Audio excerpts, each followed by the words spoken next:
Hello, sir. How are you? Hi, Daddy. How's things? Oh, you know, the world is a cesspit of a putrid capitalistic prime, and I've just hit my foot on a door. But other than that, it's all good. Uh, yeah, I mean, I appreciate your um sort of Candid. yeah. Well, that's the word we'll use. That's what I was gonna say. I don't know what you were gonna say. Um, but anyway, I appreciate your time, and I'm excited by the new record. Speaking of capitalism and the evils Well, of the world. let's just put a stop just there, Brian. Sure. Let's not start this interview until we say we've started this interview. Oh, whoa. Huh. Didn't know we were going to be kicking it old school today. let's just backtrack a second, and then we say now it started. Okay. I don't want the interview start with me banging my foot on the door. Okay. Now we're starting. Great. Okay. So I hope you're ready, because here we go. So my first question is, what's up? How's things? Things are good. Things are frazzled as Sure. per usual. Trying to do a lot in a finite space of time, finite space of energy, but all the stuff is good. All the stuff is leading to good things. So yeah, same boat as everybody else.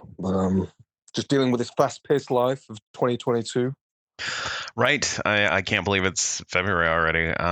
I saw you announced that you're going to be playing Wave Gothic Truffle, whatever it is. I don't know. But oh my god. But congratulations. That's great. I mean, I'm never going to play it, so I can call it whatever I want, right? So it's yeah, of course. That's the way it works. That's right, exactly. Just like I can call Rhys Fulber Reese's Pieces. He's never going to hear it. It's whatever. But do you know what? I always used to call him Rhys Fulber. I have no idea why. No, me too. I was like Rhys Fulber because that's what it looked like in my dumb brain. And then I heard somebody say Reese, and then ever since I've been like, well, I must be wrong. Well, I think maybe we should just get him on the line and ask him now how he prefers his name to be. I don't have the clout to just get him on the line. So give me a second. I'll get him. I'll leave it to you. You just handle it. But I still saw that you were playing Truffle Festival, and that's great. That's so wonderful. That's a little bit condescending. Is Brian. it? I'm gonna just push you back a little bit there. Okay, all right. This is the biggest German festival going. It's been going for a very long time, and you're calling it a truffle. I mean, there's nothing wrong with truffles. I mean, I'm allergic to mushrooms, so I mean, there's that's wrong with them. But I mean, it's wonderful. It's big. It's huge. This is huge news. I'm excited for you. So, just because it's a truffle festival. Like how much you're trying. I'm putting in effort. Like I'm trying. But that's great. Like that's huge. That's like a very sort of that's an accomplishment. Pin in the cap, feather in the cap kind of a thing. Yeah, I mean, I did it. I think 6 years ago, maybe now. I think it was 2000. It was either 2015 or 16. Probably 16. I mean, it was one of the best. That might as well be a decade ago at this point. Yeah, feels like it, doesn't it? Right. That was a really enjoyable show. It was in I can never remember the name of the venue because obviously it's like littered all around Leipzig. So you got lots of different venues going down. But I think it was called Moritzbad. And it's basically like a huge cavern like venue. Pub bar thing with a great stage and great sound system, there's just the whole event is really cool. You get to see some sights. There's always there's a lot going on everywhere you look. There's something going on because it takes over the whole the city. So yeah, I really hope it comes off this year and without any problems. That's my good luck cough, by the way. Oh, awesome! I appreciate it. It sounds like it. Yeah, if I cough, then usually it works out. Right. So yeah, let's hope it works out because it's a really nice event. I'm sure like thousands of people have been waiting for it for a couple of years, just like thousands of people are waiting for every other festival. Right. Yeah, absolutely. I mean, that's how I feel about a lot of it. I don't have the luxury of being able to get to cool like music festivals. So when they do come up and I'm like, oh yeah, that's so cool that you're going to be playing, fucking Mushroom Truffle Festival or whatever it is. Like, there's a lot of that, a lot of that is born from jealousy. So because I'm petty. Well, it's good to know you're working on yourself. Hey, I'm trying. It's not easy, but but either way, that's great. I'm so excited for you to be able to play something again. And the new record's great, man. Like I messaged you the other day about it. I thought it was going to be good, but I didn't know it was going to be fucking banging. Like it's. Do you want to verbatim what you said to me in that message as a response? Sure. Yeah. Go ahead. What did you know? What do you want to do it? 'Cause it's better coming from you. Okay. All right. Sure. Hold on. Let me look it up. I want to get it right. You just want me to say it out loud, is what you really. Oh, 100%. Okay. Let's see. I'm trying to find it because there's us talking about being on the show and shit. All the penis pics. Yeah. I mean, you like those. You ask for them. Yeah, it's definitely solicited. I don't send unsolicited dick pics, Jamie. What do you think this is? I expected it. So I said I expected it to be good. I didn't know it'd be great. This record is a total flex on why you're Jamie fucking Blacker, and everyone else just wishes they were. So I've already ordered my tombstone, just so you know. Oh, okay. I changed it to that wording last week after receiving that message. Hey. It did just say, he's an okay guy, but I decided to change it to that. It just really resonated with me. You don't say. Wow, such abject praise I can't believe that it would just really strike a nerve with you. Well, I mean, so in response to that, like, you have to feel like good about this record. I've only seen a couple of impressions about it kind of floating around on the internet. I mean, and they seem positive, and the record's fucking great. So I'm sure that the feedback that's kind of trickling in has to be good. I would hope. Yeah. Do you know, it's weird. Sometimes I almost yearn for someone to tell me, like, this is garbage. You can call me anytime, and I'll do that. That sounds really pretentious, but how do I put this? Like, every record I put out has always been well received. Mm-hmm. It's never been massively received. It's always it feels like this is this exclusive ESA fan club. Right. And I actually quite like that. Where if you're into ESA, then you're like really into ESA. Like, you totally get it, and like you get what the vibe is and the tone is, and what it's trying to achieve. And then to other people, just never heard of it. There's like no middle ground. That's what it feels like, and I kind of quite like that. Right. So I never really worry about what's going to come my way, because I mean, what's the worst that's going to happen from it? I've been doing this for 16 years, and I mean, I'm ready to hang up the old coat at some point, because I'm a lot older than most of the people in this world. Right. I mean, you're not a spring chicken anymore, as they say. I really creak. I creak. But I understand that. I too also like surrounding myself with yes men and being told that everything I do is great. So it's pretty great. It's pretty wonderful. And you just so happen to have fans that like are fanatical enough about shit to run podcasts and be like, hey, why don't you come on the show and talk about how fucking cool you are and stuff. So here we are.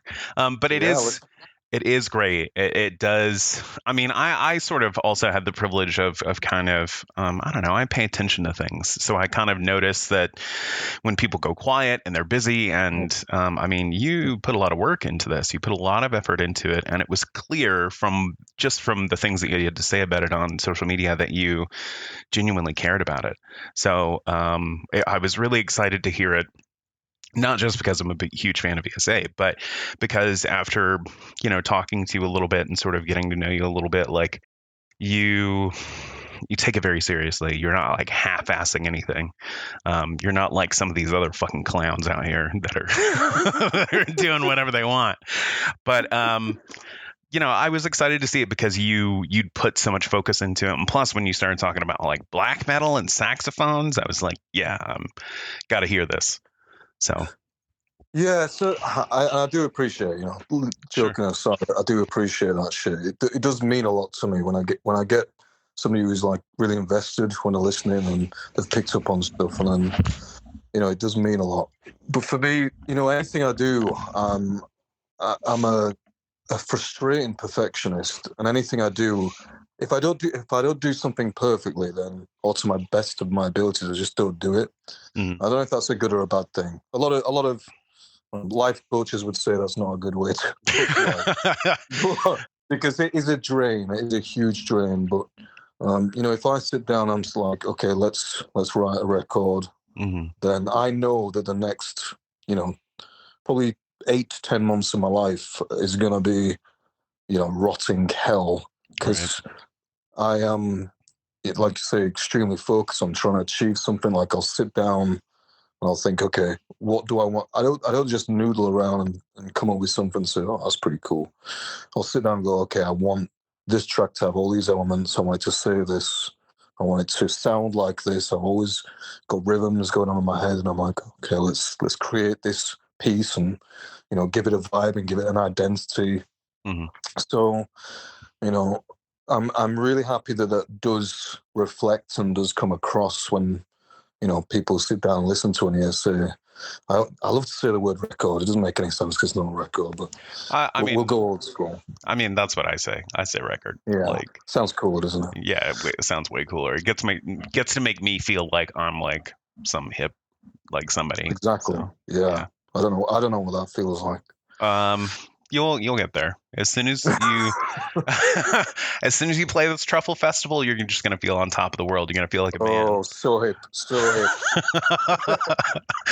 All those 55-year-old goths. So it was. But what I was gonna say, what I was gonna end on actually is with this record, I did intentionally think, okay, I've been kind of like riding this train for a long time. I know what my sound is, but for this record, I'm not gonna limit myself at all. I'm not gonna keep it to some really like strict concept. I'm gonna write the tracks that I really want to write, and that's why the last track, Saturnalia, is allowed on there. And I did kind of and ah for a while because it felt so detached from the rest of the record and probably the rest of the discography. But I was like, I really want to sit down and write black metal again, which I haven't done for 15, 16 years. I'm literally put out of any material that's been of that kind of vibe. And then I thought, well, it sounds great, but let's make it even crazier, and let me see how far I can push this and how creative I can be. And that's why it's turned into this kind of black metal opera where it's like furious industrial black metal for a few minutes, and then it goes into like black metal jazz with saxophone, acoustic guitar, and all that. And it's just because I need to feel something. Like I need to create something that I'm like something ambitious that I feel 100% satisfied with creatively. Right. Otherwise, I can't continue, man. I just can't keep putting out music if it's not something that really gets me going. Like, I really feel sorry for eyes that are so commercially trapped that they're just pumping out dog shit because that's what sells and that's what their record label is telling them to do. Right. Like, at least I don't have that trap. Right. And I can do what I want to do. And, there's the rap track on there, which is basically like just industrial NWA. And then there's the 2-minute orchestra classical piece on the first track. And I basically just went a bit crazy, but I did that because I need that for my own sanity. Sure. Well, I think I mean, I really like it. I really like it for that reason because there's something like there's something fearless about it, and something about it that's just like I see. I think you have enough like clout and weight at this point in your career to be like, I'm gonna make whatever I want to make, and if people don't like it, they can fuck off or whatever. But I that's what I expect when I tune into an ESA record is I'm going to hear something that doesn't sound like what everybody else is kind of doing. And I definitely feel that you accomplished that. Like this, there are parts of this record that I was not expecting. Detach was great to hear again in context with the rest of the record. Just since you finished that track so early compared to the others, but it fit in so well. Like it felt like such a natural sort of modality for what you're creating artistically. That it just nestled right at home on the record. It's great. It's really good. I mean, I'm not telling you anything you don't already know, but it's I do like the experiments. Like that's what keeps it like fresh and exciting is because like, oh, Jamie Blacker's not making, the same record he made 15 years ago. So yeah, I think it's a thin line, isn't it? I mean, you don't want to lose who you are. You just want to kind of embellish it and, add on little strains on, little carpet tassels on the end of the rug. Do you know what I mean? And that analogy makes no sense. But, no, I don't know anything about carpet tassels. Is that a British thing? Dude, that must be some like really old trauma. That's just some kind of carpet trauma. Whoa, that's the name of my first record I'm going to make. Carpet trauma. You're going to have to back up off my trademarks here. Carpet tassel trauma. Fantastic. I'm just throwing this creativity out wherever I go. I know you're just a gold mine of creative energy. Well, it's like I was saying, it's just a case of you can't lose who you are, but you have to extend that. You have to search a bit more. You have to discover a bit more. You can't just like sit in the same position all the time. Otherwise, you will get creaky bones. There's a better analogy. That's a good. Oh man! Wow! Oh, I'm so glad I'm having you on the show, dropping nuggets of wisdom like this. You can't sit in the same place for too long, or you get creaky bones. You can use that as a soundbite. Thanks, man. I'm definitely going to. You're gonna be like, oh man, I had Jamie from ESA on. You know what he said? Shit about creaky bones. Pretty fucking deep. The thing is, what you don't know is Ricky Gervais comes to me for a lot of his material. Oh, see. Yeah, I didn't know that. Well, text with a similar kind of humor as I do quite like Ricky Gervais, though. A lot of people don't. I like parts of him. I like his left foot. I think sometimes he's on something. Sometimes he isn't. Yeah, I would agree. He's when he's poignant and like very I don't know. I just on, I guess. Like he is on, but when he's off, he's very off, I guess. There's no tepid sort of. I don't want to call a person tepid. Anyway, that's the worst insult ever. You're not hot or cold. You're just like, ugh. You're just some fucking water, just room temp. No, I think he's a very intelligent guy. And I think series like Afterlife are fantastic because it's very quintessentially English. I mean, nobody else could ever make that. I don't think from anywhere else in the world, just because it's so dry but so poignant. Right. But his judgment is probably sometimes off. On certain occasions, and his topics are sometimes badly delivered. Yes, I would agree with that. Well, you're not tepid, so if that makes you feel better. Good. I mean, I think one of the average room. I think one of the like worst insults I ever accidentally dropped on somebody was always all like, "Oh yeah, do you know so and so?" They're like, "I don't know if I do," and I'm like, "Well, that's okay because they're kind of a wet rag of a personality." Whoa. And I was like, Oh man, if someone said that about me, I'd be scandalized. I'd be just, I'd be so devastated. Like, oh, I'm not worth being called garbage. I'm just, I'm just like, oh, Just nothingness. He's just a wet rag of a person. Like, oh fuck. All right.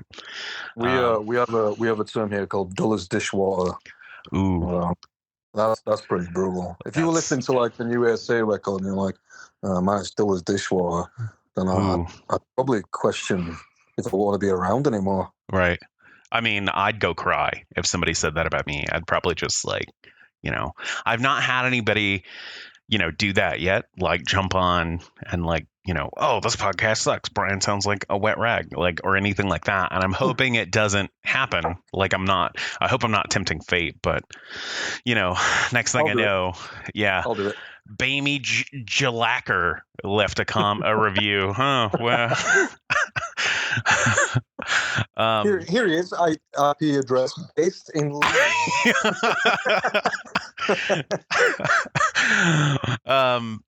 yeah, because that's what I would immediately do is be like, who the fuck did this? What's their IP address? Where are they? Like, well, yeah, the record's great. Are you gonna do like another like crazy ass music video for it? I mean, you've already hit up the Mannequin Factory. That's like, So two things. First of all, my lawyer is in the corner of the room and he's shaking his head. He's saying I can't say anything. Okay. So my lawyer's pretty brutal. That's your dog, right? Oh no! My dog is not here tonight. He's with his mum tonight. Oh. Yeah, he gets nights off from Jamie's frantic playing. Okay. But yeah, my lawyer is saying I can't say anything, Brian. So. Sorry. Oh, that's all good. I don't know what the other thing I was going to say. Oh yeah, the Mannequin Factory. So I found on the news there's a place in England where it's basically Mannequin Town. So oh my god, it's ridiculous. It's like a whole area, like a huge expanse of land that has got like thousands of mannequins all stood upright and sat down and weird looking. And oh my god, I was like, if you'd have told me this a year and a half ago, I wouldn't have had to deal with the amount of logistical issues I had for Detach. And I was really upset for a minute. And then I realized that, it's just life. Right. And plus now you get to shoot like an amazing sequel video there, right? You get to be like, oh, this is Detach 2.0 version 2, the sequel, Detach even more, Detacher. And it's it's just a video about you in Mannequin Town, but you're still like you're still the same character, but you're just like super ecstatic and happy about it the whole time. Like, there's no bad side to it. I'm not making humans into mannequins. I'm just like chilling with all my bros and sisters, eating ramen with all the mannequins. You're like dancing with them in the street and shit. Like, this is gonna be a great video.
I just feel it's a little bit too happy. You know, I need a little speck of grime in there. Well, are you gonna have your shirt off for any of it?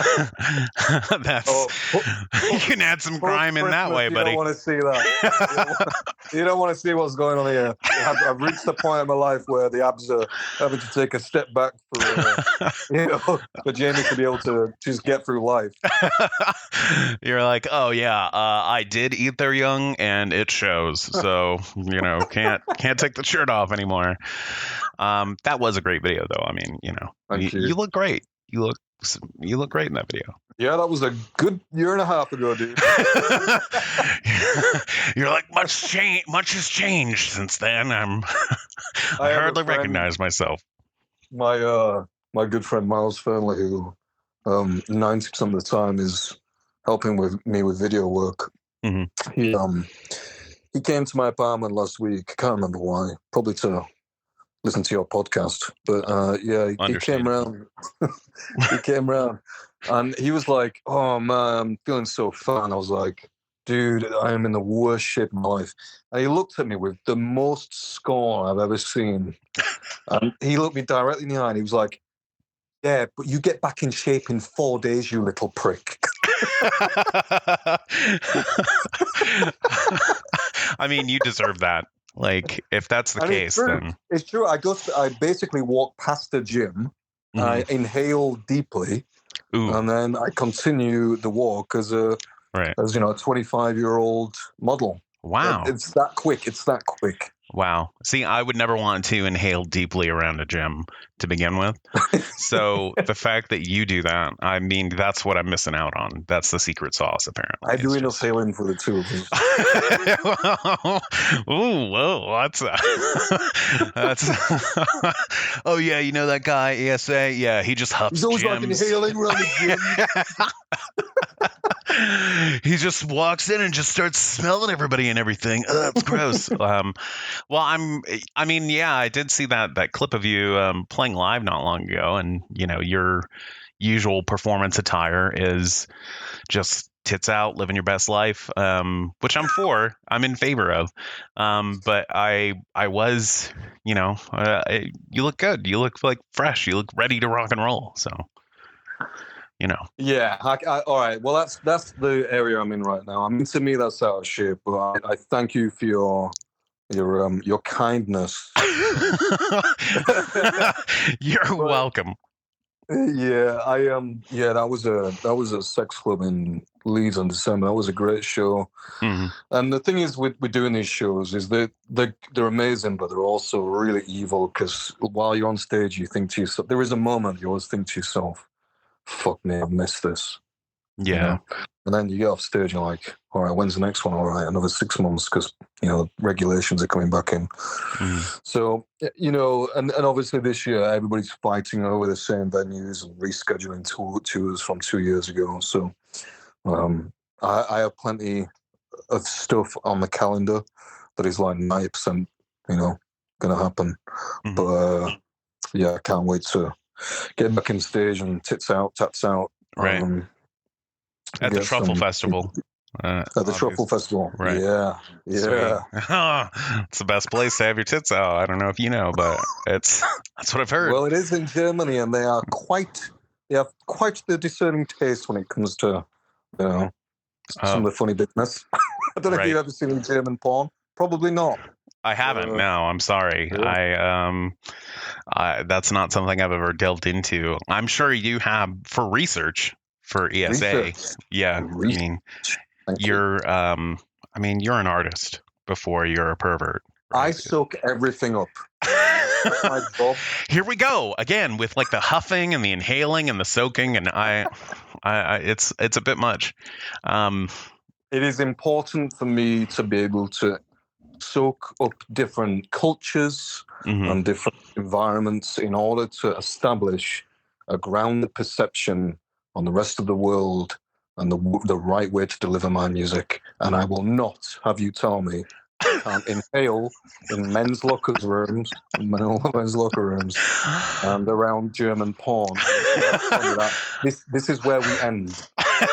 I fucking hate all that. I don't like any of the inhaling. The no. Yeah. Well, see ya. Good luck. Good luck at the truffle festival. I'm out. But so unrelated to the music, I'm sure you'll make a music video. I already, you can't control yourself. It's gonna happen. But aside from that and all the ESA stuff you have lined up, like what's the rest of your year look like as far as, I mean, I'm not going to ask you to move in with me or anything. I'm just curious, like, are you going to, what's aside from live shows, try to get those going where you can. Do you have anything else exciting planned for this year for yourself or for your music? Ooh, so I'm going to open a gym. No.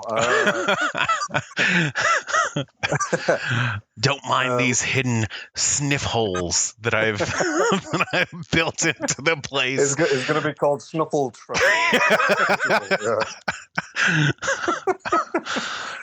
I'm just whacking him out today. So this year, obviously, the album's coming out on February the 14th, which is an appropriate date because it's a 10-track slice of romance. Mm-hmm. And after that, I might be in America later. I don't want to say too much just now. My lawyer is shaking his head. My lawyer is tapping his cane on his leg, so I have to retract that. But yeah, that's likely to happen. I've got Latvia, Germany, a couple of other places, Vienna later this year. So the shows are looking okay. They're looking like good shows. Mm-hmm. Music video I can't tell you anything about. Okay. Other than that, just living my best inhale, Can trying appreciate to get through that. This shit just like everyone else. Right. That's the hard part anymore. Well, coming to the US sounds exciting. We'll have to meet up and I'm sure you are going to make a music video and I'm sure it'll be great. So I'm not even going to worry about it or think about it. I'm going to tell you something in response to that. Okay. The fact that you are telling me that already settles my my feeling that everybody's expectant of me to carry on doing music videos. That is a lot of pressure because those music videos are a ridiculous amount of time and energy. Yeah. So thanks for making me realize that everybody's expecting that. But of course, you are right. It is a huge part of my catharsism and my need to tell a story. So you are, of course, 100% right, but I still can't say if there's going to be one. Right. Of course, I understand. And I know I'm right. I mean, I always am. This is my podcast. But I on the one hand, like, I'm sure that is a lot of pressure, but at this, by that same token, it's also like, I feel like your fan base, like the ones who really are into ESA and get it, like you were talking about, I feel like you've sort of groomed them. That's not a great term, but do not take that out of context. That's I'm speaking to Jimmy Savile here. That's not a great You probably term. don't know who that is, do you? No, I don't. There's no way. He was a very somebody that we should not have had in anybody's world. Okay. From England, who's if you Google Jimmy Savile, you'll get a fright and a few nightmares. But he was he was on the wrong side of fiddling. Oh, and that's not who I am. Let me just pull out into the context. You absolutely are not that. So groomed is not the term, but I built them up. I've built them up. Your fans marinate in your stew, in your juices until they just are ready for whatever you're going to produce. And but seriously, I do have a bit of an expectation of like whatever you can produce is going to be quality and interesting. And I feel like as much as that's as much as making music videos, I mean, the last time we spoke was not long. Well, not the last time, but like we spoke after the I Detach video was done, and you were pretty. You seemed exhausted from it. I mean, so yeah. I mean, I really hate complainers, but I wouldn't have guessed. But yeah, it's difficult if you were trying to achieve something that is different and has professional quality, and there's only basically you and maybe a couple of crew. It is tough. It is tough.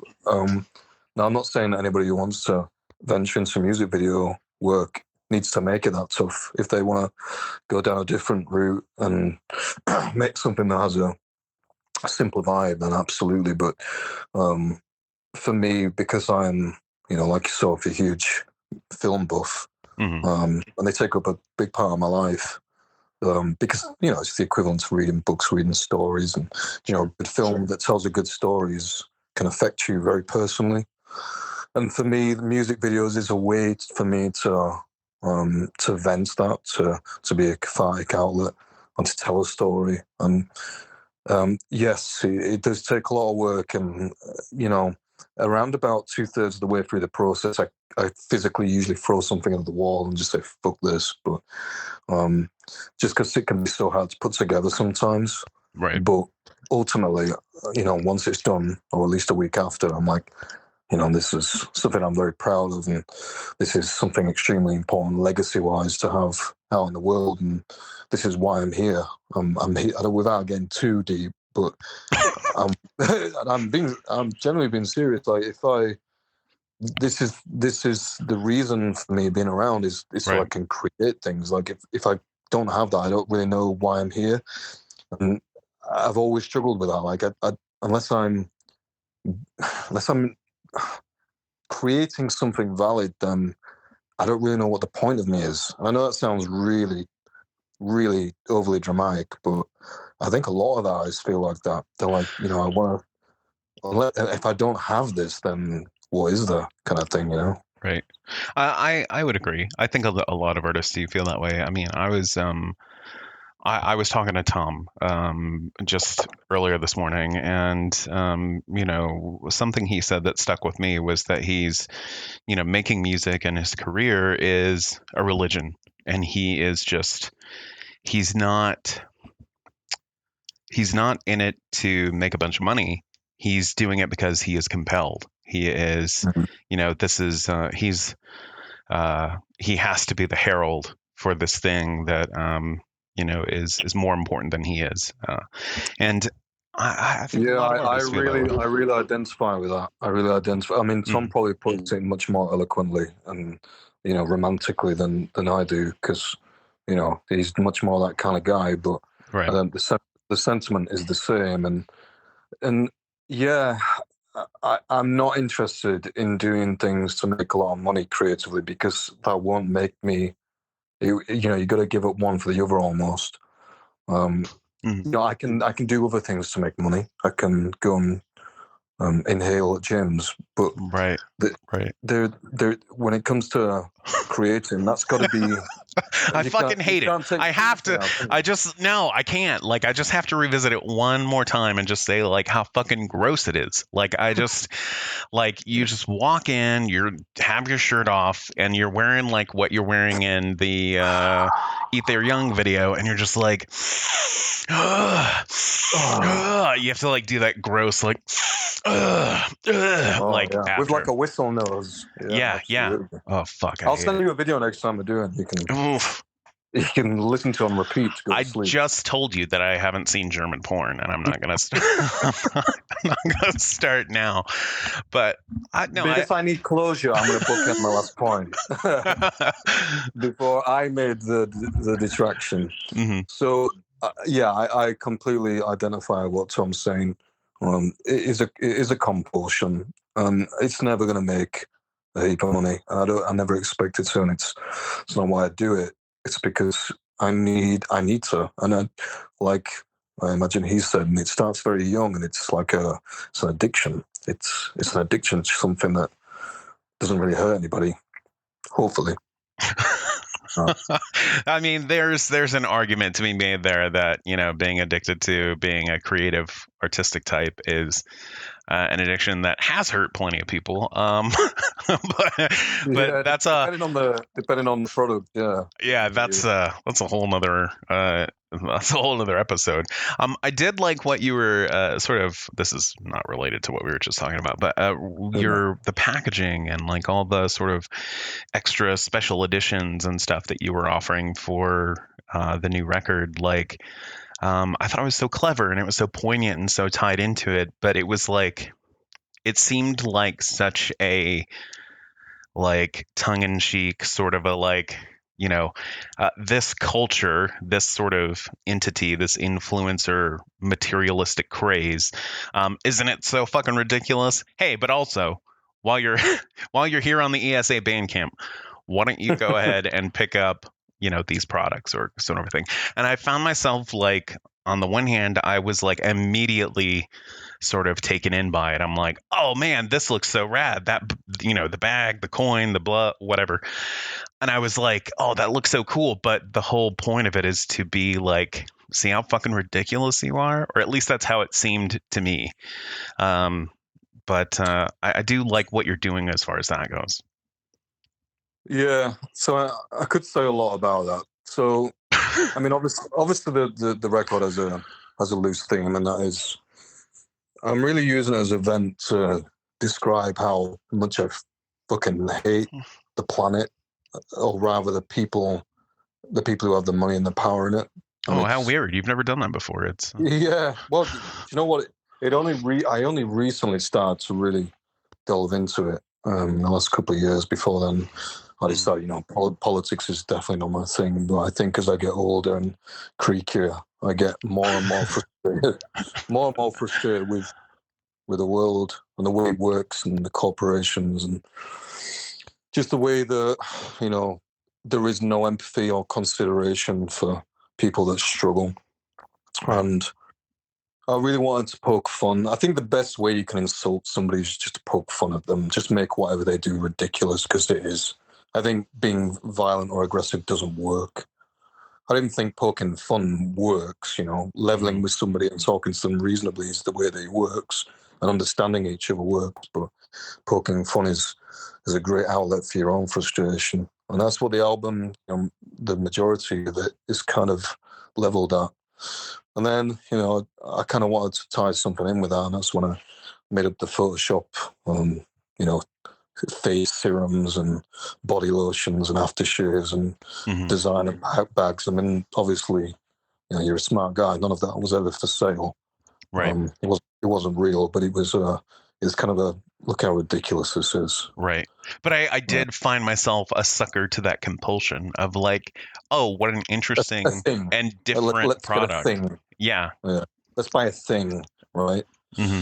I mean, I'm really, I'm not materialistic at all, but even I get sucked into, the shopping buzz, which is a real psychological thing. And I have to pull myself back and be like, dude, this is ridiculous. They're literally, they're puppeteering you, the corporations, to try and buy stuff. Yeah. I hate it so much. But same. Yeah, I don't know if, I think some people didn't get the joke. I think there were some people, I think actually Sam Franco got in contact with me, funnily enough, and she was like, that bag and stuff online? Well, somebody asked me if it was really for sale, and I was like, no, it's, I put it at $1,000. Of course it's not for sale.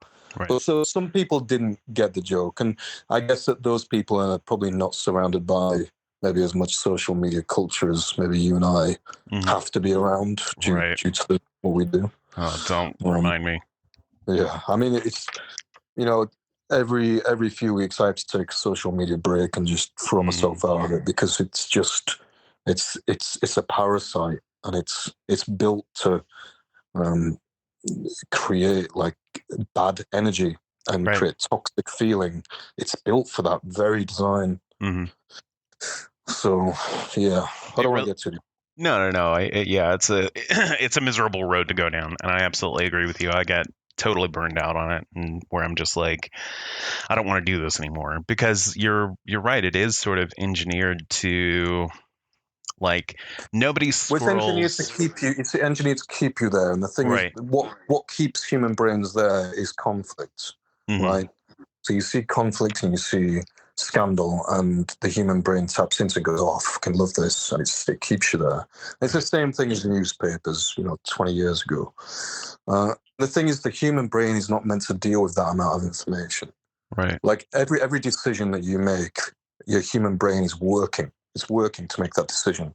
Right. This is why Einstein, had the same clothes in his wardrobe. Whether that's true or not, who knows? But it's so he didn't have to think about anything else. And every decision that you make, your energy is like leaking.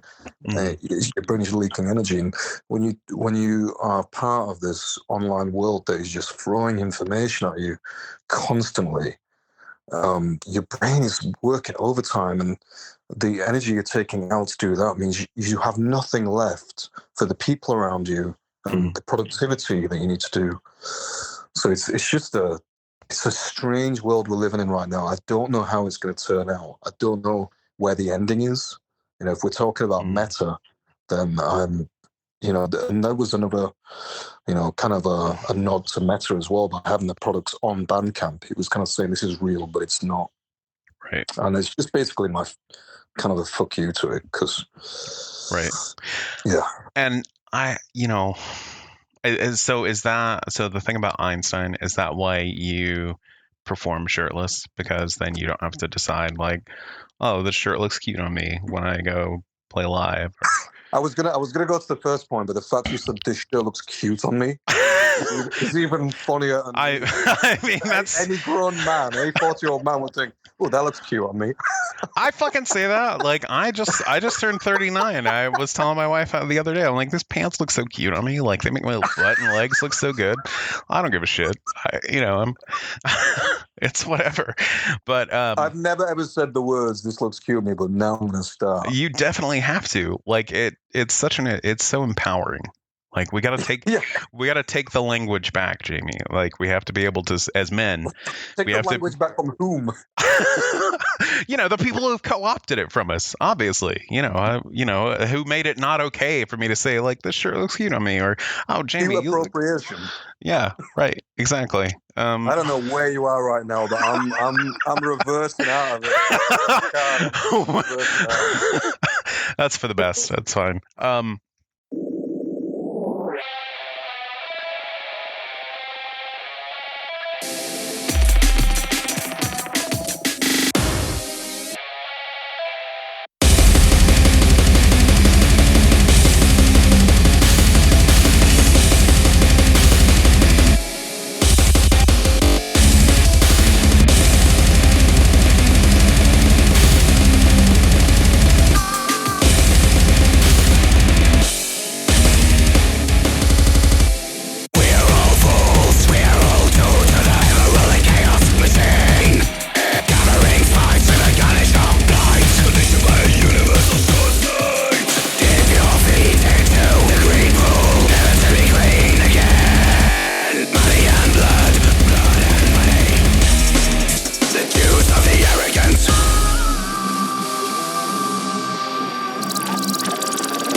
But you mentioned Sam Franco. Love that guy.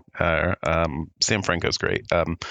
She was on this record. I was so excited to see that. Like when the day that you released like the picture of the front cover of the CD and the insert, I like blew it up and was like looking, and I'm like, no fucking way! Oh my god, Sam Franco! And I had to like message her right away and be like, oh my god, you didn't tell me you were on the new ESA record, because fuck me, like what do I need to why do I need to know?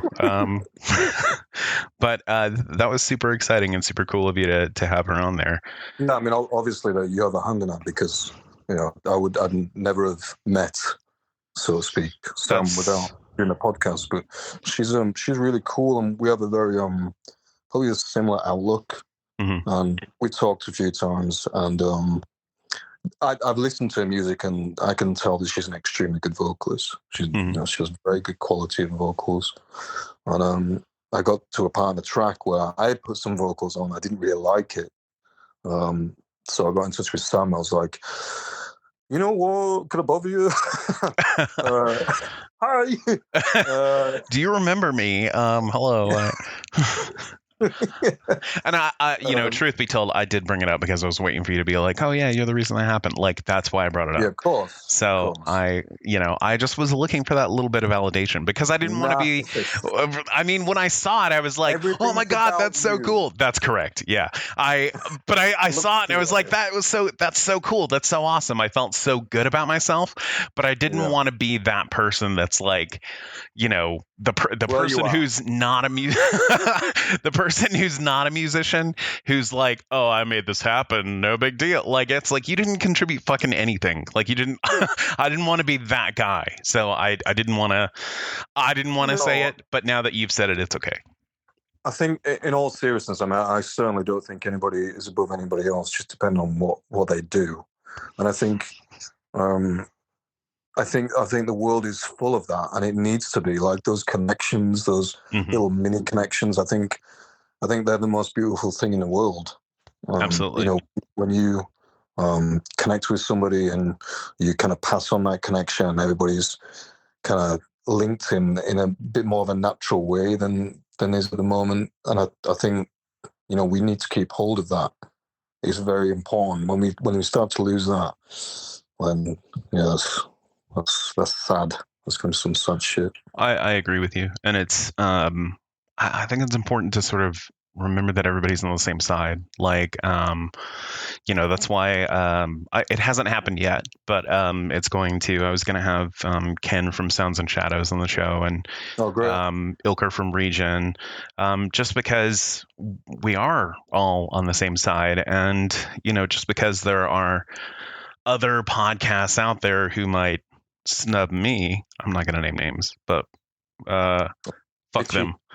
Yeah, they're assholes anyway. I'm not though, so I can have people on who are doing things similar to me, and that's fine, because there's plenty of space. And I do agree with you, the sentiment about like at a time right now, like how the world has become, which is a whole bleak 30-minute conversation or more.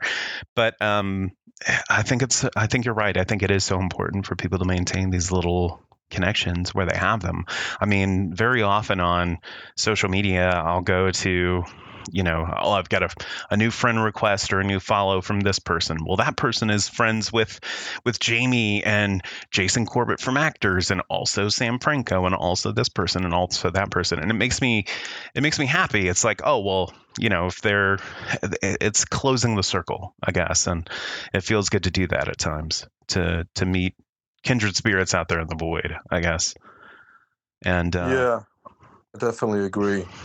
And I find sometimes these connections, they can almost seem a little surreal, because, without getting fantastical, but a lot of the things that have come on and off in my life have been due to these little mini connections. And, sometimes I look back and go, that was way too convenient. Like, who had a finger in that? Who had a finger in that pie? Because this just feels too convenient to have worked out this way. And I sometimes often think, when things seem shit, I think things are really shit for as long as you can possibly take it before someone goes, okay, let this little good thing happen, make you realize that there is still good stuff that happens. Right. And I find that these little mini connections sometimes root back to things like that. I'm not religious, and I'm not, particularly spiritual. Probably, I don't know. Maybe I am, but there are some things in the world that make you go, okay. I can't believe this has come from Sam Franco providing a 13-second vocal sample. But I'm not talking about that specifically. I'm talking generally in a wider point that, right. These are the things that make life worth living, these connections. Yeah, it absolutely is. I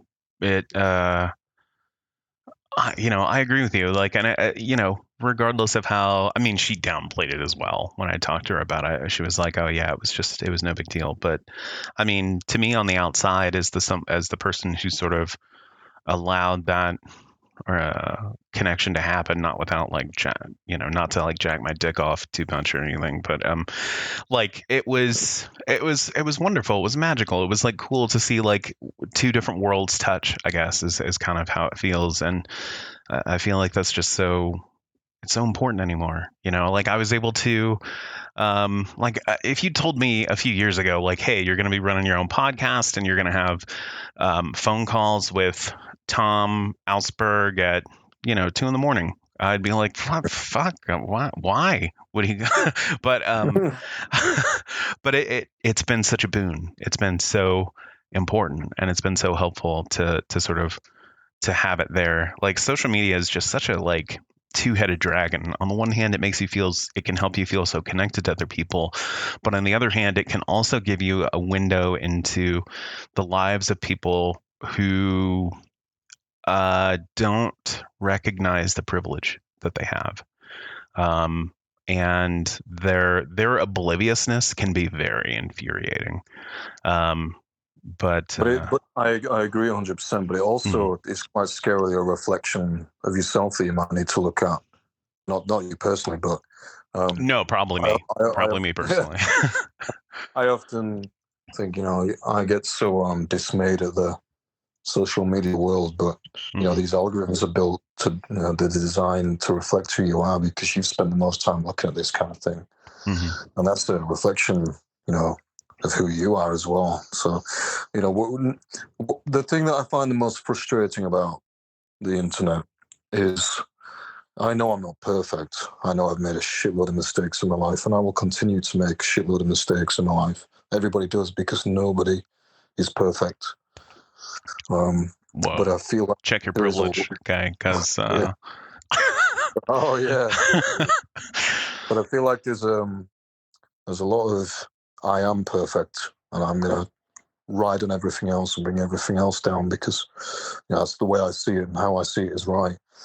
And the world is a very nuanced place. It's very, very grey.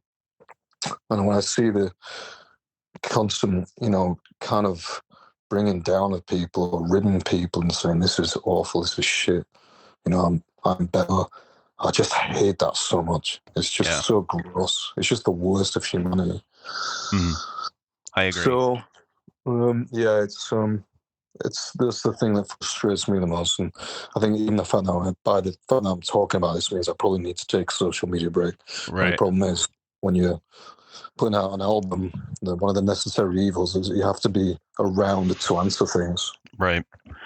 And you have to be around to do interviews randomly with people for their dumb little podcast or whatever.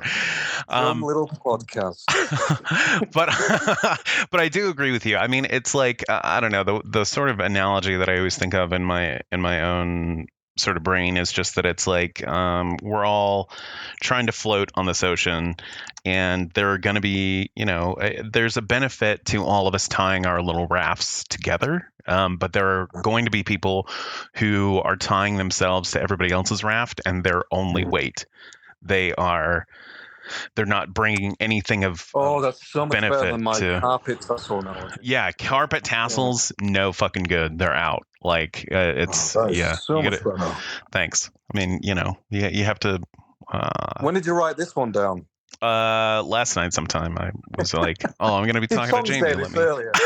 Yeah, I'm just stealing all his best lines. I'm just like, oh yeah, we're in the ocean, and yeah, I just steal from Tom all the time. No, that's for real. Like, okay, so back in December, I had a moment where I was like, I don't know if I want to keep doing this podcast, because I was like, I wasn't sure what I wanted it to be yet, I guess. I mean, it's kind of sad. Like, I feel like that's something you should have figured out, before you start. But it took me time to sort of develop and be like, hey, I can carry this on my own. And, the draw has to be me, and not necessarily like, I think my guests are wonderful and I'm happy to have them on.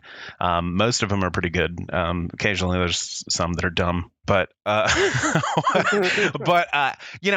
draw has to be me. Like, I have to be the common thread, and I was never prepared to do that. Like, nothing had come together in my life to sort of meet that sort of confluence of like, you are going to be hosting this podcast. So I was about to give up when in December I was having some intimate conversations with Tom.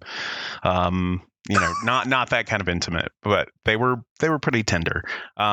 And I was like, the shirt looks so cute on me, and he's like, it so does. But I was like, I don't want to do this anymore. And he said that success is the privilege of being able to do it at all. And I have not forgotten that for a moment. Like, I was so profound. Right. I know. It's so fucking like, I mean, but it was what I needed to hear when I needed to hear it. And I was like, Tom does. You know what Tom does? He goes to the supermarket during the day and he taps someone on the shoulder and he goes, the ocean. I don't know why I'm being French. Yeah. The ocean, only so deep, but very blue. And walks away. Right. I mean, that's probably what he does. If you see him on social media, like, he posts some updates on his timeline that I'm like, I have no idea what he's talking about. Like, sometimes I think that Tom does hard drugs and then gets on social media and just like leaves an update or two and then just goes and enjoys the rest of his like mental trip or something. Cause I don't get them. That's the rock and roll. I mean, it's pretty rock and roll. That's the rock and roll. That's the 2022 equivalent of Jim Morrison right there. Yeah. Doing a trip and then coming on and putting a post saying everybody has knives in their eyes and spoons for fingers, and then goes back off and has the rest of his trip. I mean, it works though. But like that phrase, that particular little philosophical platitude bomb that he decided to just drop on me out of nowhere, has really helped kind of change my perspective on things. Of like, it does come back to that sort of like, nobody's really doing this to be super famous and make a bunch of money and all this kind of shit. Like, everybody's just sort of trying to keep everybody else afloat, and being able to just be in the arena is privilege enough. It's the price of admission has paid itself, basically. So I think if it makes, it sounds like something a father would say to a 5-year-old after failing in a run, but if it makes you feel good by doing it, then why would you give it up? Right. You don't always need to be like, I've got 16,000 listeners tonight. That's not always a measure of success. A measure of success is how it makes you feel to do it. What demons it expels, what feelings it vents, and what connections you make during it. Right. Almost as deep as Tom, but not quite as poetic. No. He's got you beat. Sorry. At least I'm funny. I mean, maybe you probably should just like make a trip to Sweden and just like hang out with Tom for like a couple weeks, so that it'll be like go inhale him. Yeah, go inhale him. Like, it'll probably be like a pilgrimage of like, you're expanding your horizons. You're going to hang out with this like Jim Morrison sage who's just like going to take you on mental trips, and your nostrils will never be the same after. I don't know what Tom smells like, but I would imagine if he lives in Sweden, what will actually happen is we'll eat a lot of cheese, and then we'll go to the convenience store to get some alcohol, but they'll stop serving past 5 p.m, so we won't be able to buy any. And we'll go back and we'll listen to all his Brides of the Black Room collection on repeat, and he'll just nod, looking at me, staring in the eyes the whole time. Right. That's what will actually happen. Yeah, but I mean, you'll never be the same. But it sounds great. But yeah, I mean, that would still be great. I have to ask though, like, well, first off, like, you're very close there. Like, I found out that Tom sells alcohol. He's responsible for selling the hard alcohol, actually. But why would you eat cheese? Like, is that like a fucking thing that, like, oh, we're in Sweden, we're just eating shit tons of cheese? Like, is that something I don't know? Maybe I've imagined this. Maybe it was in a dream I only had this morning, but I thought cheese was a thing in Sweden. Maybe I'm wrong. Maybe it's chocolate. There's got to be something. There's definitely something. Yeah. I mean, if Tom has anybody to believe, like, the big thing in Sweden is cocaine and alcohol and pie, I guess. But I don't know. You're just like, oh yeah, we'll eat some cheese, and I'm like, is that a fucking thing Europeans do? Like, they're just all like, oh, this. Yeah, you just like. We'll go to IKEA. We'll go check out IKEA. We'll go hang on IKEA for a bit. I mean, that's Swedish. I appreciate that you're just reducing a whole culture down to just like everybody does about the Brits drinking tea. Yeah, that's right. I mean, you love tea, and you've got fucked up teeth, and all the other tropes that exist out there about British. I mean, people. I do love tea, and I will drink 12 cups of tea a day. Right. So there is truth, and none of us have particularly great teeth. But you guys need to keep talking about it. Do you know what I'm saying? Think about it all the time. I mean, they have to be perpetuated, just because otherwise we'd all go crazy if we didn't have like these tropes to laugh at. I guess maybe not, probably not. But how do you feel? How do you feel about people replicating your accent? Does that annoy you? If a British person came over to see you and started doing an impression of you speaking, would that annoy you, or would you think that was delicate? I'm not sure how I'd feel about that. I mean, I don't. So I feel like everybody has like the red button that you don't push, right? Like, this is the thing you don't do because it'll piss them right off, right? And for some people, it's like, oh, I don't like being, having somebody poke me in the chest with their finger or whatever. For me, it's I don't like. And this is a huge vulnerability I'm going to put out there, but I do not. I mean, sure, but I'm insulated. I don't have to talk to people if I don't want to. But I don't like having my voice pantomimed. Like, if I say something and somebody's like, "Oh, blah blah blah blah blah," like in some dumb little voice, but it's meant to be me, I get so insanely furious. Like, I want to strangle that person. I want to. It's just like immediately red-eyed rage of like. So I think I would probably get maybe a little bit upset, like if I had my voice and my accent sort of pantomimed like that. So I feel you, and I can sense the pain in your voice. But how would you feel if you went to another country, right, and everybody you met decided to say the same line to you, which is, "Ooh, would you like a cup of tea and a crumpet?" in that voice. Oh, hello, old chap. Oh, good day. Do you want me to do that every time we interact? You see, if it's once or twice, then I'm happy to humor. Mm-hmm. But if every single person does it that you meet, my ability to pass it off as being received as funny starts to degrade. And I think there was a point on the last tour. I think I might have choked somebody. I think I slightly remember putting my hand on someone's throat towards the end of the tour and be like, "If you fucking do that again, I'm gonna rip your balls off, man." And then they were all like, "Oh, listen to the way you say balls. It's so cute." It's oh, that's okay. At least it's fresh. At least it's new. At least it's right. Could I have a cup of tea and a crumpet? Yeah, I mean, well, I mean, I don't know. I have the advantage of like, I don't know, anybody who tried to like pantomime me or my accent, like, what are they really going to do? Like, oh, I sure do love talking about myself and smoking weed or whatever. Like, all right, cool. Both of those things are true, so I'm not super upset. But I do love crumpets and I do love tea. Yeah, so I mean, you should just own it. I'm just looking. No, I 100% own it. But what I'm asking for is a little variety of material. You know, I don't know enough about.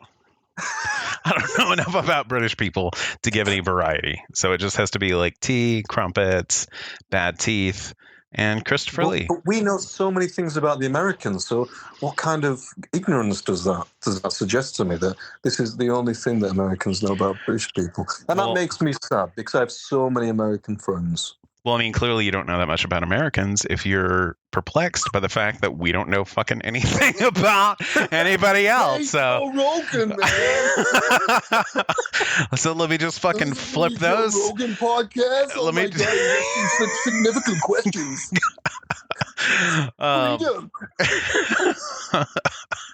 Oh man, that fucking guy! Jesus Christ! You can get me started. See, that's offensive to me. All right, I see your point now. You see what I'm saying? Yeah, I got you. It's just like if I just don't know that I don't know of a British equivalent to Joe Rogan. That's like somebody who's just fucking terrible. I don't think there is one, to be honest. I mean, we have a lot of idiots. Look at our prime minister, but I don't think we have we might have an equivalent to Joe Rogan, but I think on the whole we're slightly less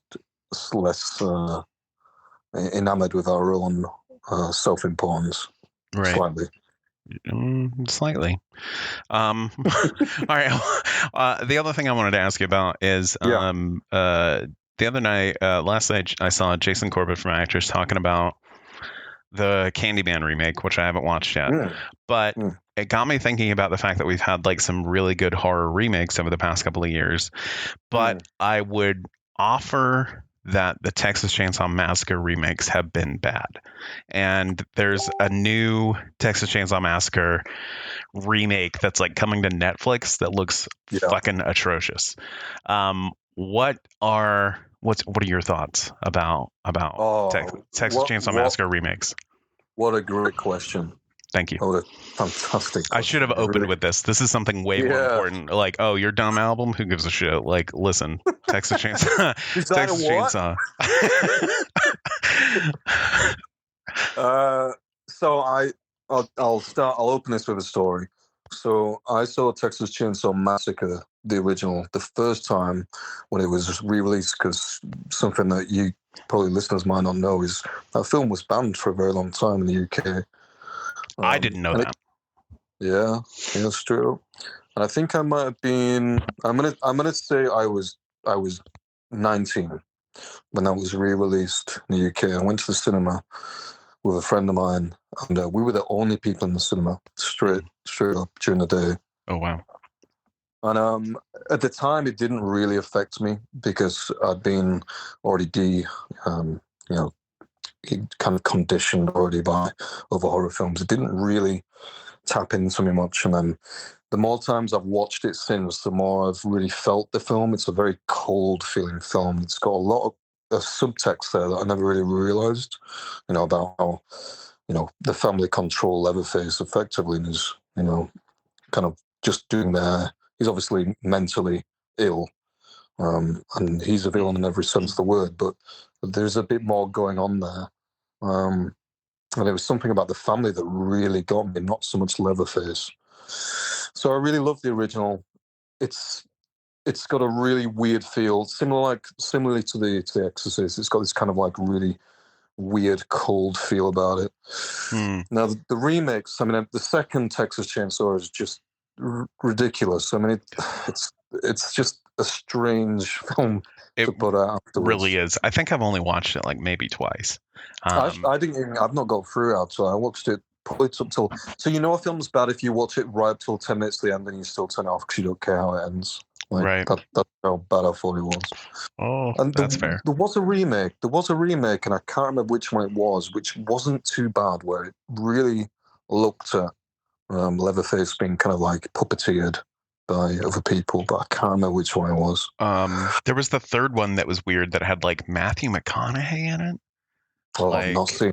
It's fucking weird. Like it came out in like the 90s, and it's Matthew McConaughey and that other fucking chick that was Bridget Jones. Bridget Jones's Diary or whatever. You are joking, man. No. Bridget Jones. Oh yes. My God, It's fucking Okay. so weird. Like it's so weird. Um, I've only sat through it once, but because I feel like I didn't get it. But the remake with the Texas Chainsaw Massacre remake with Jessica Biel was okay, but I like you said, I always felt like, and I get the same feeling when I see people and like this new Netflix Texas Chainsaw reboot is that it's like they're putting Leatherface on all the sort of the posters and the It's all promo about material, Leatherface. right? And Yeah. it's but he's not a Jason Voorhees character. He's not a Freddy Yeah. Krueger character. Like you said, there's an element to it of like he's a tool or an instrument. He is not the malevolent force by itself. He's being Yeah. used for that purpose. But I think you really dialed in on like um you know, this is a whole family of crazy people. Like the scariest part, I mean, sure, like when he slams the door open and fucking beans the guy in the head, like it's one of the most like I'd never seen anything like that before. It caught me off guard so much, but at the same time it's like, well, anybody sort of could have thrown that door open and done that. Like Leatherface is unique in Yeah. certain aspects, but he's also just sort of an instrument, a character in a bigger play, I guess. And that's the main issue I take with it, I guess, is just that it's like that it isn't about this one character. So So the thing that you're referring to is cinematically speaking, perfect visually. right. It's about the effects of the door more than anything else. Mhm. It's the And shot, it's the scene rather than who does it. yeah, I rewatched Texas Chainsaw Massacre not long ago and really paid attention to a lot of the like camera work in it, and like I don't know, it's just like one of those things that I never really noticed how good it was, but like she's sitting on the swing and then the camera comes back and goes under the swing and follows her to the house, and I mean like all these things that are just like I didn't really notice before, but Cool. is Yeah. quite masterful. Yeah, so you're totally right, and I've been really kind of ignorant of it as well until maybe the last 5 years. When you're watching a film, you don't really know half the time why you love it so much, but Hmm. subconsciously you're taking in all the information about the camera work and the coloring, things like that. Yeah. And then when you actually start doing film production work, you start to really analyze films, and it does take some of the enjoyment out of the experience of organically watching something, but it also adds a layer where you're really Hmm. getting to appreciate what they've done and the thought that's going into a particular scene or shot. Yeah. And yeah, the original does have plenty of that kind of stuff going on. Now, I saw the trailer for the remake last week, and the coloring looks nice. I'm like, yeah, that looks like Texas. They've got the kind of like orangey sheen to it that Hmm. is always assigned to Texas films or Mexican films, so films Right. set in Mexico when Americans do it. Um, no, I'm not being rude. I'm Here we go and again. Fucking dumb Americans. Great. Oh, no, this I'm trope saying again. non-Mexicans. I'm saying okay, a film in Mexico. Non-Mexicans. Yeah, non-Mexican producers, shall we Okay. say, always decide that Mexico needs to have this kind of like sepia orange kind of amber tone to the color grading. Mhm. Um, and it's the same thing with Texas. It's got that kind of similar look to it. Right. And I don't mind that. It's cool. It kind of works with a deserty feel. Yeah. And a couple of scenes looked really nice. I thought, okay, this cinematically, this looks pretty good. And then as it went on, like you say, it's really concentrating on Leatherface, not talking about, not showing any glimpse of the family, and really showing him as this kind of like, like you say, Jason Voorhees or Mike Myers Mhm. character, which I'm just not interested in. I fucking hate slasher films. I find them so dull. But then they went on to showing like the original person from the original film, and now just kind of going back for revenge and to get him. Mhm. And like if it was the first time that's done, that's cool. It's a nice touch, but it's not. It's like that is how production companies reboot films. Are like, okay, we'll bring in an older actor from earlier in Right. the film set, and they'll come and go for the villain.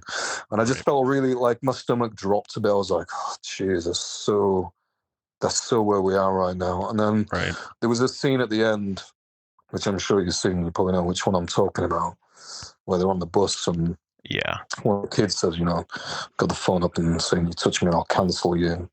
and, Leatherface goes for him with a chainsaw. And it's like, yeah, I get the humor. Like, I can't say anything bad about it because I'm kind of touching on it myself and kind of ripping it to pieces myself. But also, I don't want to really see that in Texas Chainsaw film, where the whole premise of the first basically Texas Chainsaw film was this absolute feeling of pure, like, what's the word? Desperation, right? It's desperation. It's also really primal and really feral because the family is so messed up. Right. And it's such a fish out of water kind of a story, really. I mean, like the first interview we did, like that contrast of comparing Texas Chainsaw to Wicker Man. Ever since then, I've just been like, man, Texas Chainsaw Massacre really is like a survival story. Like it is you're stranded. I mean, the characters in the film might as well be stranded on a desert island with the family, right? Because Texas is, and nonetheless, like it plays upon that fear of like, oh well, the other people around here must be normal, right? Well, no, they're all in this together. This is all that's like the magic. You were the other, you were the outsider in this, and that's the real magic of the film. And if the production company really decided to disregard the magic of what makes the initial film, then that's just really, it's just really typical of tone deaf and seeing past things and treating your own opinion as, higher than, the directors before. I mean, I don't know if I read it right, but I'm sure I read that Tobe Hooper's been part of this, and if that's the case, and make your decisions as you want to, but if you haven't touched on what made the magic of the first one, then that's a shame from my point of view. Well, plus, like you said, I feel like this has been done to death already. Like we already had the new Nightmare on Elm Street kind of a film with like, oh, Nancy's back to do whatever. And then, Halloween, and like you said, it's just like it's old at this point. Like, so the way I see it is, you already know what's going to happen in this film, right? Before you've even gone to the cinema, so you know the start, you know the ending. The stuff you don't know is the stuff in between. That's the stuff that the audience is going for. It's going to see the events and the cool deaths and all that, whatever. But that's not the magic of storytelling. The magic of storytelling is starting with a question and ending up with an answer that you didn't realize was coming. And, that's the magic of storytelling. And that's why the old stories are so good, because, the audience doesn't know what's going to happen. Right. And the fact that there's kind of reboot style where it's, bring in an initial character and we'll go after them. Well, we know what's going to happen there. They're going to go after them. There's going to be loads of deaths. The character's nearly going to get killed a few times, and she's going to win. And then just before the end, you'll see that he's still alive in some unrealistic, fantastical way. I mean, what's the point going to see it? The magic of filmmaking and storytelling is so lost sometimes, but then again, it's so good sometimes. Like you go see a film like Parasite, which was a Korean film that came out a few years ago, and this is why Korean TV and films has got so big again, because they are telling a story and they are doing something different. And I sit and I feel really humbled a lot of the time when I see films that really tell a story that you don't know the direction it's going. I know how much thought goes into that. I feel like that's kind of why I like a lot of the A24 films. Oh, absolutely. Because by the time the credits roll on something like The Lighthouse or The Green Knight or Midsummer, I'm just like, I didn't expect to get here. So I think A24 is the best production company by a country mile right now, and I will watch anything that the company put out. I'm sure a lot of your listeners will agree. We'll share the same perception. But like you say, Lighthouse, just insane, just absolutely insane, and really difficult to watch at times. But so different. really difficult to watch at times, and very like. But I mean, the performances by Defoe and Pattinson are so good, and I love just the sort of. I mean, I'm a sucker for any sort of storytelling that sort of weaves in like classical elements. So the Yeah. moment that it has this sort of Promethean horror sort of an aspect to it, I just was like, this is like hitting me on like another level. I was Yeah. so enamored with it for that reason. And I mean, I love that film so much. It's so powerful. But Yeah, the curse that he puts on, I forget his name, Winslow. yeah, When Defoe is putting his Neptune curse on Winslow, I mean, that's got to be. I don't think I've seen a scene that intense, a dialogue scene that intense mm, for as long as I can remember. Like, I mean, you have to go back. I don't know. Pacino maybe gets there on a couple of occasions, but that that that that whole curse scene is just mm, incredibly intense in every sense because the lighting, the camera work, the yeah, obviously Wilco is already an unusual looking man, mm, but with that delivery as well, it's just honestly you find yourself you stop breathing because yeah, you're like, oh my god, this is so intense, and just when you think it's finished, it's just getting bigger and bigger. yeah, yeah. Crazy. And nonetheless, like I don't want to spoil it for anybody who maybe hasn't seen it, but just the ending. I mean, like by the time the credits rolled, I was like, I had this sense of it was like watching Requiem for a Dream for the first time, where the credits roll and you just feel a little bit of relief that like, Yeah. okay, I'm I'm done meditating in this sort of a space or mode, and I need a reprieve. I got to get out of here. It was heavy. It was oppressive, and at first I sort of didn't really like understand maybe the way it was filmed, like shot in that like traditional sort of square kind of a Mm. space, but it makes it feel so claustrophobic Yeah. and adds so much to the storytelling just because It you directs your focus. yeah. You're looking. You're contained within a space, and Mhm. it really entraps you more. It was a Yeah, clever move. for sure, absolutely. I did quite love it, and I feel the same way about Midsummer. Like, that I love that film, and one of the things that I find so compelling about it is that the I love any film that tries to do anything interesting with like villains to show them as Mm, like being more complex than just like mm, I'm bad to be bad. So I mean, it was like the guy I forget the character's name. It was like Pele or something. The guy who is like brings them to the village. Like yeah, he's the most malevolent but unassuming villain in the whole thing. Like he yeah, immediately starts. He focuses in on the girl, starts putting wedges between people like wherever he can, and it's so subtle that by the time the credits roll again, you're just like you don't think of him as the villain, but it's yeah. You've almost forgotten about him, haven't you? Because yeah, he plays a pivotal role in the whole film, but he's rarely concentrated on. right, And I also find Midsummer a very very difficult film to watch. I don't want to say I don't like it because I do like it and I hugely respect it, but I really struggle to watch that film. And the reason I struggle to watch that film is there's two reasons. I played a show in Norway about 6 years ago, and it was during a time when it was midsummer, hmm and there was never really got to night, but it really freaked me out. Like it tapped into something in um, my physiology and my psychology that I've never experienced before. The not night, right, and I was up all night. And the next day, I felt very, very strange and very surreal and very trippy, and I didn't like it at all. It's hmm just something that my brain was not used to. right, But also, and this is very much like that. The horror is always the day is constant, and I can't. I really struggle with that concept. right, But also the drug taking scenes reminded me very much of when I overdosed very young, was late teens, early 20s,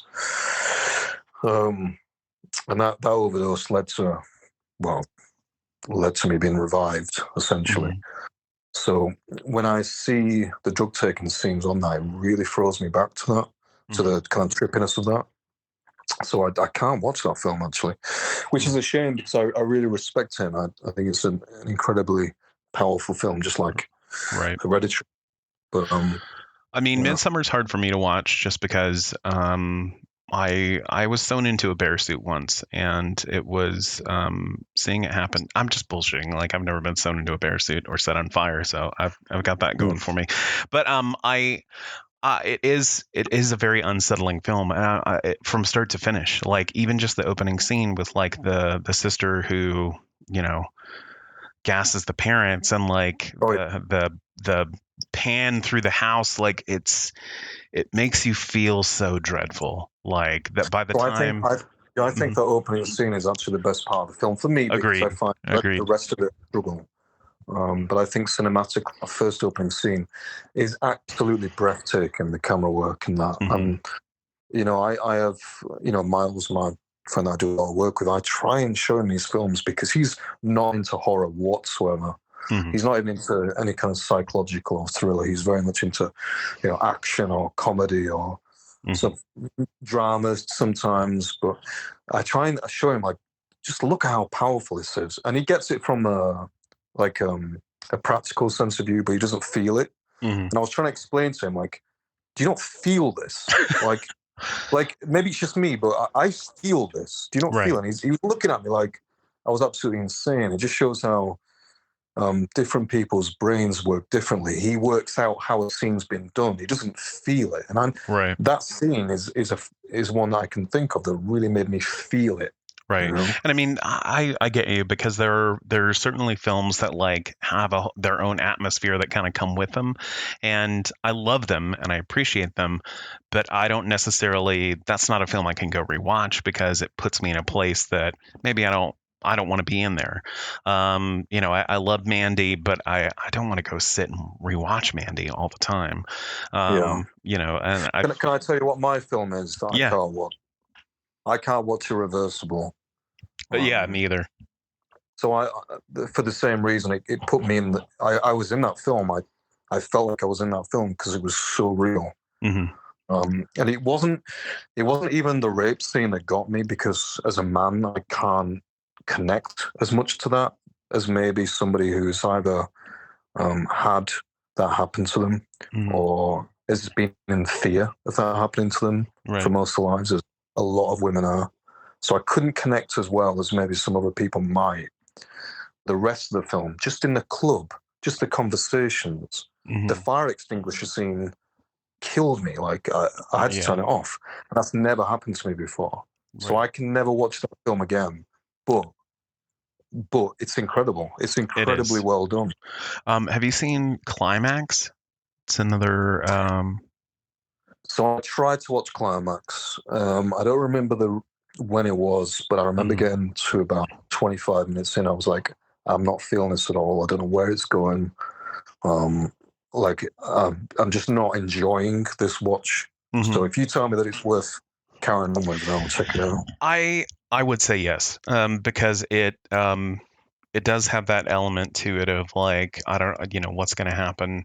But that uncertainty is sort of what sells it on a horror aspect, because by the time, and I mean, almost the whole film is just tracking shots, and it adds this element to the film of just like this. I mean, we've all been at like parties or social functions or whatever that like, it's not good, where like people aren't having a good time. Like some people might be, but there are plenty of people who are not. And this captures that sort of claustrophobic, like, hey, we're having a social thing that should be a happy time, but there are forces at work within that space that make it into a horror film, basically. It is worth watching, at least to me. Sam Franco doesn't like that movie, but she doesn't have good taste, so, you know.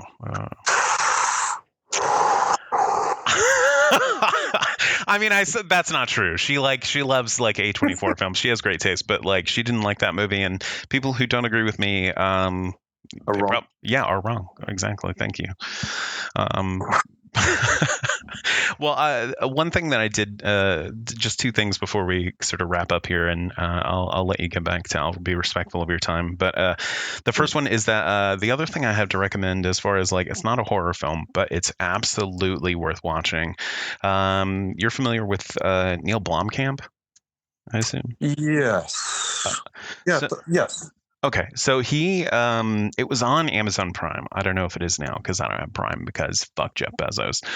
But he had a collection of short films that he'd made just for no other reason than to fucking make them.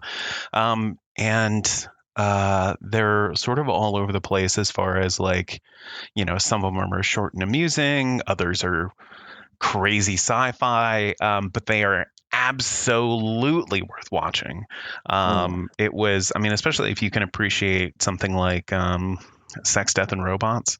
Like, this is like, take sort of that formula, that anthology sort of a filmmaking kind of a aspect, but with fun sci-fi. It's really good. The other thing I just wanted to say real briefly is that I wasn't aware that you ever had an overdose or any problem with drugs or anything, but I am still really glad that you're here. I think that the world needs you in it, not just because you write bangers all day, but also because I think your perspective on art and life and fairness and life as a whole is it's something people should share.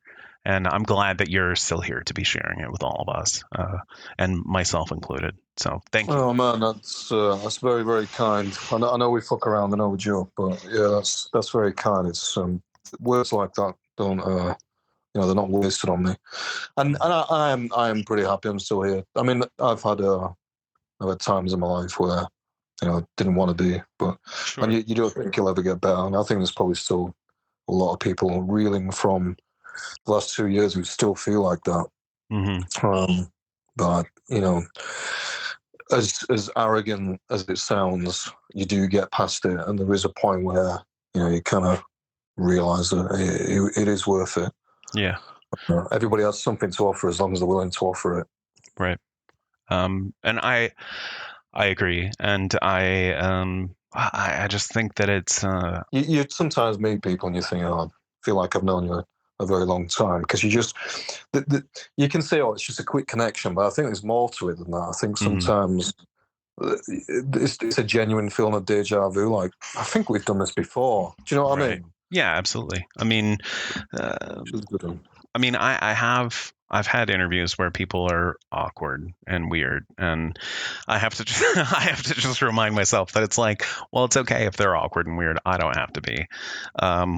So it is what it is. But there are certain people that it's just like, well, conversing doesn't come naturally to a lot of people. I mean, you don't think so?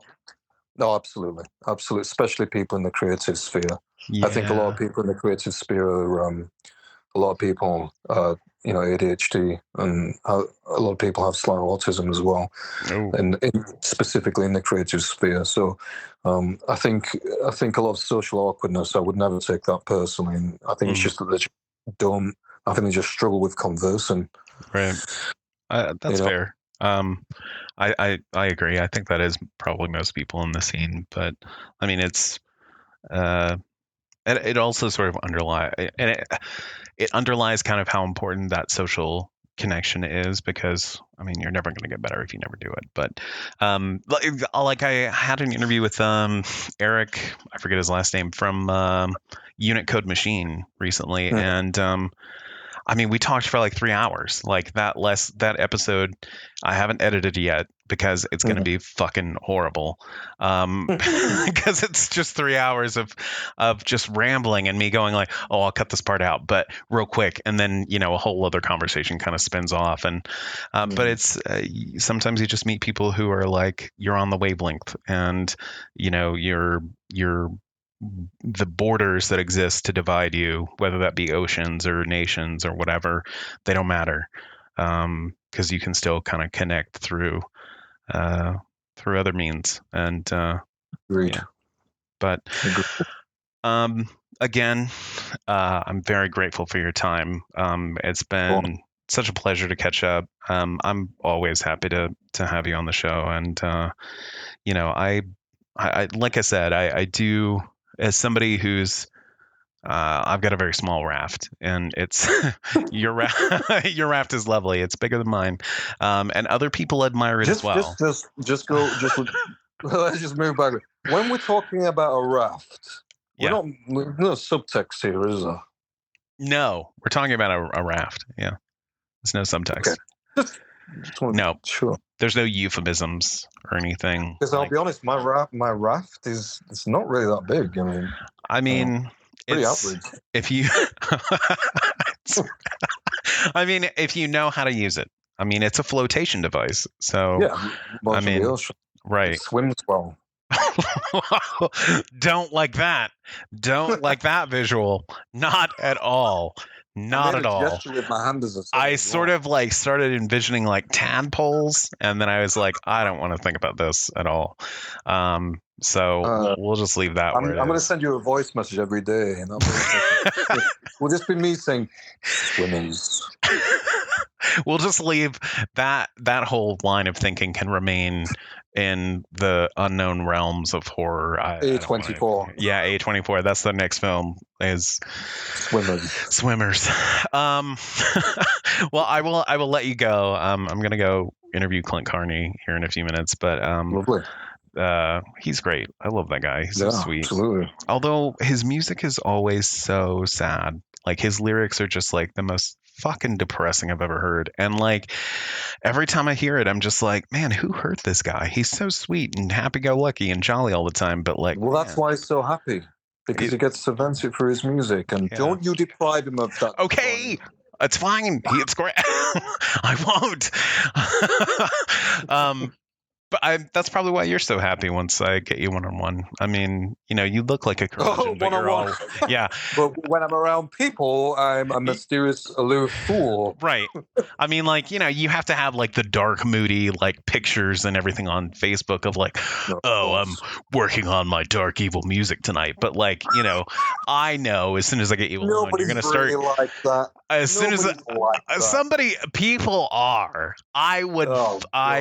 there are people that are like that, who like the mask never slips. But for you, it's like, oh, I'm wearing the mask, I'm so cool and dark and moody and all this shit. But the moment I get you alone or on a podcast, you just start giggling about inhaling gems. Life's too short, man. No, it absolutely is. Speaking of which, so I'm so glad that you're still here. I truly mean that, and I'm glad you're still making music, still making art, and I'll let you go. But man, I appreciate you coming on the show, and I appreciate your time.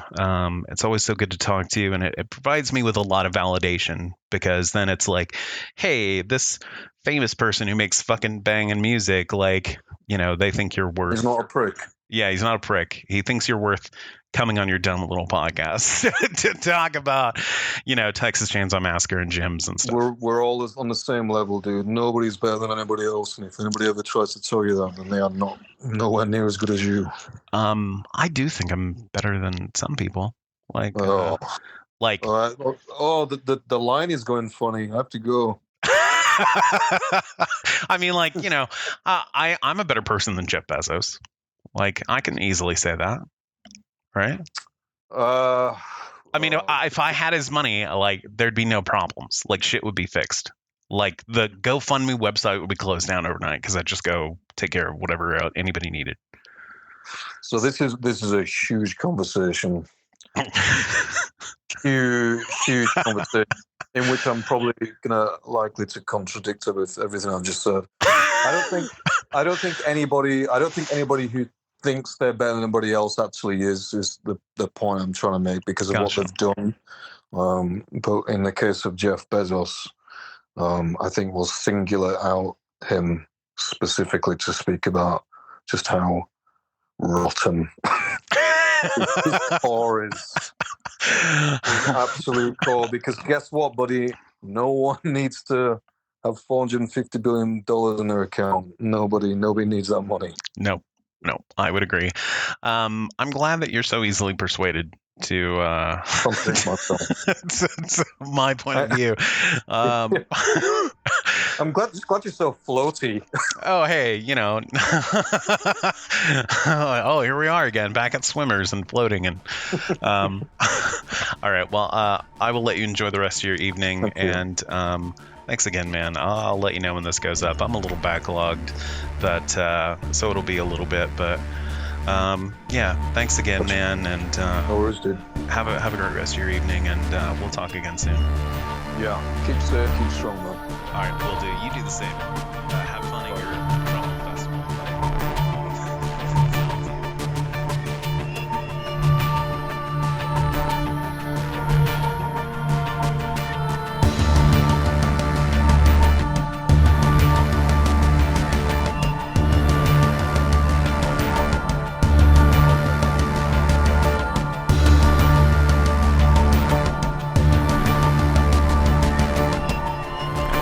For more Void Signal content, visit voidsignal.net. If you'd like, you can even buy a t-shirt to support the show.